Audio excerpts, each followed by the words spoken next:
Coming up on today's show, we've got a handful of stories coming from Broncos training camp we're going to hit on, including KJ Hamler's return, a great sight to see as he was activated off the PUP list and he made his debut, at least at this training camp. Plus, does Russell Wilson have a favorite target? He appears to be connecting with one receiver specifically more than the rest, so we're going to jump into that. We also have the latest injury news and also the star of training camp so far, Patrick Surtain II. He is just unstoppable right now. So we're going to end the show with that. But first, let's start on the injury news side of things with KJ Hamler as he was activated off the PUP list and he is practicing. A good picture coming in from Zach Stevens over at DNVR.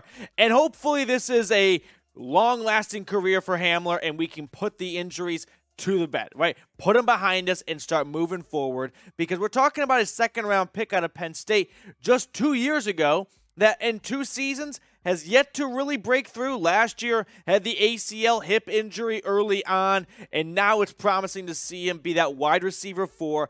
And like everyone's talking about, right? The cliche, can he be Russell Wilson's Tyler Lockett in Denver? Well, we saw some videos, saw some workouts of him and drills and whatnot. Not big takeaways. I mean, they were in shells today, which means they had their helmets on, but it was not a full-on padded practice. That's going to actually take place tomorrow, but it was still good to see Hamler out there running at 100%, making cuts and everything like that. So if you're excited to see KJ Hamler back on the field, type 1, his jersey number, down in the comment section below. Let's show the guy some love as he makes his recovery and bounce back in 2022. As for another wide receiver, let's talk about Courtland Sutton here because he is emerging as Russell Wilson's favorite target, his go-to receiver. A lot of the drills, and I should also add that the Broncos offense did not get off to a pretty start today. Russell Wilson had to pull the entire offense, and I mean the entire offense, into a huddle. I'm sure that speech was not corny or cheesy at all, and he provided a little pep and some motivation. But him and Sutton have definitely developed a strong connection so far. And Courtland Sutton has been one of the more underrated receivers, I think we could call it, the last couple of seasons since coming out of SMU. I mean, really rose to prominence in 2019, and that's a 2019 team that doesn't have a lot of talent at quarterback, but he was still able to surface over 1,000 yards, 6 touchdowns. But the last 2 seasons, 2020, he's got the ACL injury. Last year, good start, but just fell off completely the second half of the season. Only 776 yards and 2 scores. But I think Courtland Sutton, as we all try to make comparisons to the Seahawks receivers that Russell Wilson has dealt with before, he feels more like a Doug Baldwin, right? And I wouldn't say like a safety blanket, but hey, it's third down. I need a first down. I need reliable hands. Tim Patrick's definitely that guy, but Courtland Sutton might be, a more favorite popular choice for Russell Wilson. It's only been a week of training camp, so it's hard to really have these huge takeaways where you say it's absolute definitively, put it in stone, put it in ink, we're going to skip the pencil. We don't need to trace the poster. We can just go right to marker. I don't think it's all the way there quite yet, but I do think Courtland Sutton is putting himself in just the type of receiver he is in a good spot to be Russell Wilson's favorite go-to target. But while we look at the entire receiver room here, who do you think will be the Broncos' leading receiver in 2022? Courtland Sutton, Jerry Jeudy, or maybe the more uncommon answer, Tim Patrick, who, by the way, has better stats than Sutton and Jeudy the last 2 seasons. For what it's worth, more yards, more receptions, more touchdowns. So just some food for thought right there. I wanted to share this quick quote right here from Dalton Reisner after the practice during the press conference. He said, "The accountability factor around the Denver Broncos has changed dramatically, and it starts with Russell." And that just goes to show a magnitude of this is the Russell Wilson effect, right? This is what you get when you go out and trade 2 firsts, 2 seconds, and 3 starters. You're going to get a lot in return. And not just strong quarterback play, but the entire aura around the camp is going to be improved with Russell Wilson. We've got some more injury news to hit on here as K'Waun Williams did not practice today. He's dealing with a knee injury he sustained over the weekend. Luckily, the MRIs, the pictures came back all hunky-dory, but it's August 1st. They're not going to push it. this is their starting nickel corner. They are in no rush to toss him back out there and make it a little worse.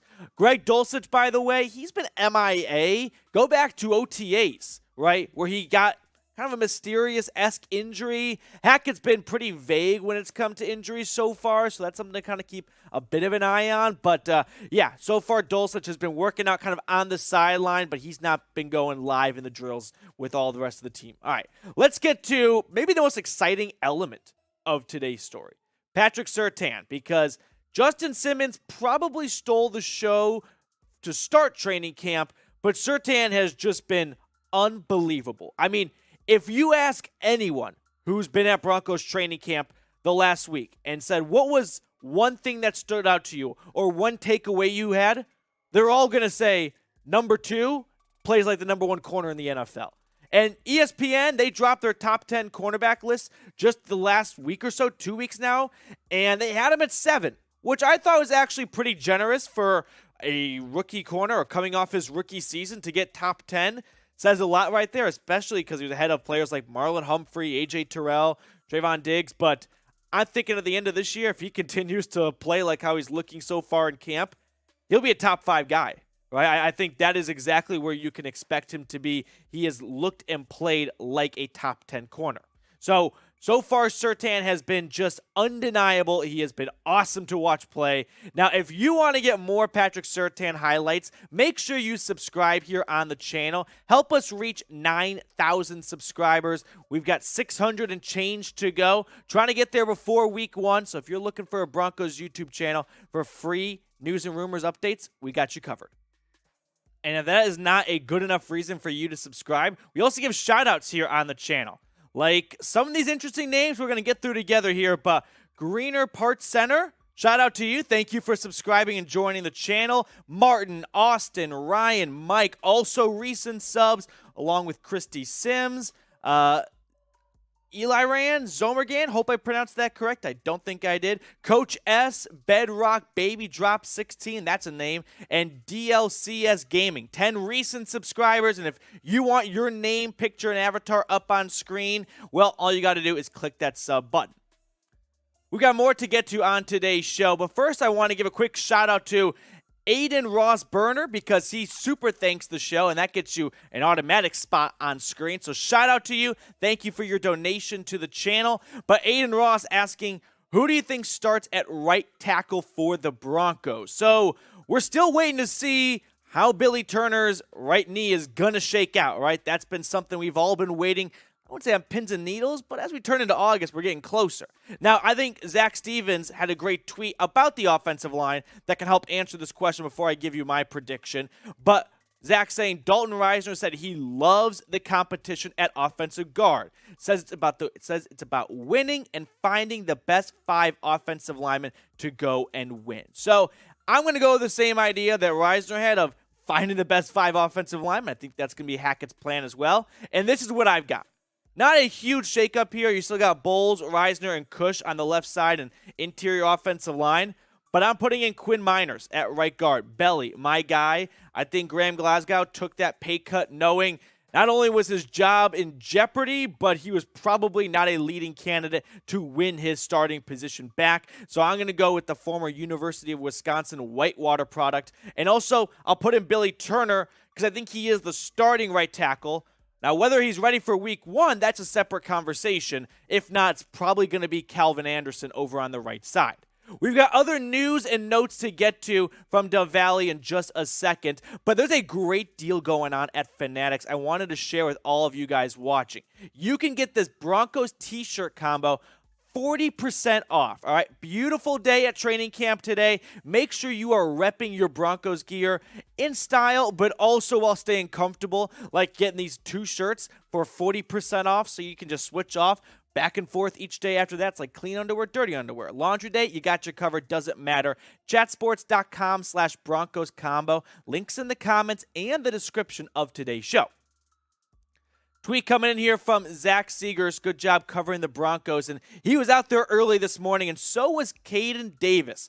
It's a UDFA wide receiver out of Northwest Missouri who has been the first guy out to practice every single day so far. So shout out to Caden Davis. If you're UDFA, you can't just be early to try and make this roster. You have to be before anyone else is out there to really gain some notoriety and get the attention of the coaches. Now, speaking of UDFA wide receivers, Albright had a very interesting tweet I wanted to share as well, saying wide receiver Brandon Johnson isn't getting a lot of local run, but every player we interview talks about him.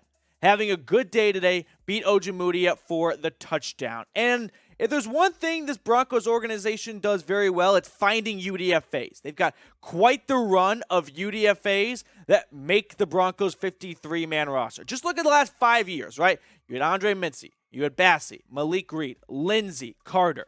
I mean, some of these guys are not just players that made the roster, but were serious contributors, like a Pro Bowl running back in Phillip Lindsay. Malik Reed led the team in sacks the next season. So these aren't just like role players or the 53rd man on the roster who only plays 5 special team snaps and he doesn't even dress for Sunday. No, there is something to Broncos finding some hidden gems when it comes to the UDFA pool. And Caden Davis, Brandon Johnson, they might be one of those 2 guys this season. So with that in mind, I want to challenge you guys here before we get on out of here. Name a dark horse roster candidate. You know, who is someone right now that maybe you are watching closer than others, you think has a real shot of cracking this 53-man roster that I myself better start paying closer attention to? I appreciate all of you guys for clicking on to today's show and making us a part of your day. If you have not already, please go ahead and make sure you subscribe. That way you get the best Broncos training camp news and rumors coverage out there.